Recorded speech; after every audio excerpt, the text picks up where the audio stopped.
Aklındaki kişiyi düşün ve tamamen benim sesime odaklan. Aklındaki kişiyi gözünün önüne getirmeye çalış. Beğenen, takip eden ve yorum yapan herkese niyet ediyorum.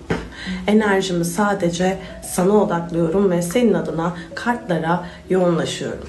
Bakalım kartların enerjisi ne yöndeymiş? Özel bakım için bana mesaj gönderebilirsin. Pardon.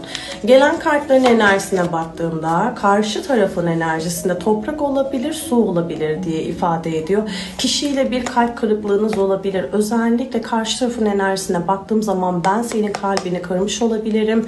Seni yarı yolda bırakmış olabilirim ifadesini çok fazla koyuyor ortaya. Özellikle kişiyle aranızda böyle güven problemi, yalan söylemeye dayalı küçük küçük sorunlar son dönemlerde meydana gelmiş olabilir ve bundan dolayısıyla bir anlaşmazlık yaşanmış olabilir. Kişi bunlardan dolayı pişmanlık içeriyor. 3 haftalık öngörüde haber